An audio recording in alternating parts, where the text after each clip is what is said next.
이정근 전 사무부총장 분실했다는 휴대전화를 검찰이 지인 집에서 찾았다고 합니다. 이걸 또 어떻게 찾았죠? 구속 기소됐습니다. 이정근 전 사무부총장이 사업가 박모 씨로부터 마스크 사업 인허가, 정부지원금 배정, 승진 알선, 국회의원 선거 비용 등등 10억 원대 금품 수수했다라는 의혹과 관련해서 구속 기소됐습니다. 정치권 인사들과의 친분을 이야기하며 돈 받은 뒤 청탁 시도했다라는 판단이죠.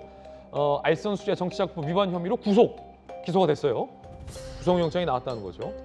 휴대전화가 핵심이었는데 이정근 전 사무부총장이 휴대전화 분실했다라고 주장했어요. 폭우 속에 휴대전화 잃어버렸다라고 새로 개통한 휴대전화만 제출했는데 검찰이 이걸 또 찾아냈다고 해요. 허허.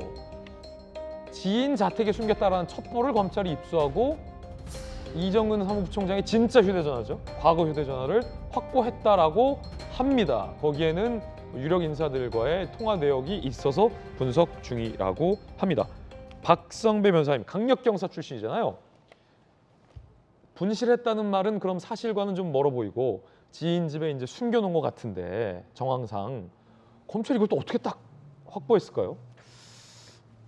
이정근 전 부총장은 상당히 곤혹스러울 것 같습니다. 우선 공무원의 직무에 속한 사항에 관한 알선으로 금품을 수수했고 이 정치자금법에 따른 방식을 이용하지 않고 기부를 받은 혐의, 정치자금법 위반 혐의까지 더해져 있는데 일부 양죄의 금품 수수 금액이 겹쳐 있습니다. 최종적으로는 10억 원 정도를 수수한 것으로 검찰이 파악하고 있습니다. 그런데 이 사건에서는 단순히 금품을 주었다는 사람의 진술뿐만 아니라 금품을 준 측과 받은 측의 대화 녹음 파일이 제출되어 있는 것 같습니다. 이로 인해서 비교적 조기에 구속된 상태로 기소가 이루어진 것으로 보이는데 앞서 말씀드렸던 것처럼 검찰이 최근 추가로 지인 집에서 이정근 부총장이 과거에 사용하던 휴대전화도 추가로 압수했다는 소식이 들리고 있습니다.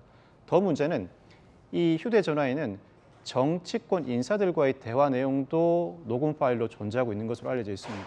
디지털 포렌식을 진행하게 되면 그 내용이 다방면으로 더 추출될 가능성도 높습니다. 검찰이 지인 집에서 압수수색을 통해 추가로 휴대전화를 발견한다? 사실 압수수색을 여러 차례 진행하지는 않습니다. 예. 항상 한 번으로 그치는데 추가로 진행했다는 것은 이정근 전 부총장 입장에서는 상당히 곤혹스럽게도 검찰에 상당히 협조하고 있는 누군가가 있다는 의미입니다. 이 사건 관련자, 즉 관련자 내지는 그 관련자와 연관된 인물이 검찰에 상당 부분 협조하고 있고 이로 인해 통상 알기 어려운 정보를 충분히 제공받은 검찰이 추가 압수수색을 통해서 핸드폰을 추가로 압수수색했다. 이에 따른 파장이 상당히 클 가능성이 높아 보입니다. 예. 민주당이 국감 보이콧은 안 한다라고 지금 의총에서 결정이 된 것 같습니다.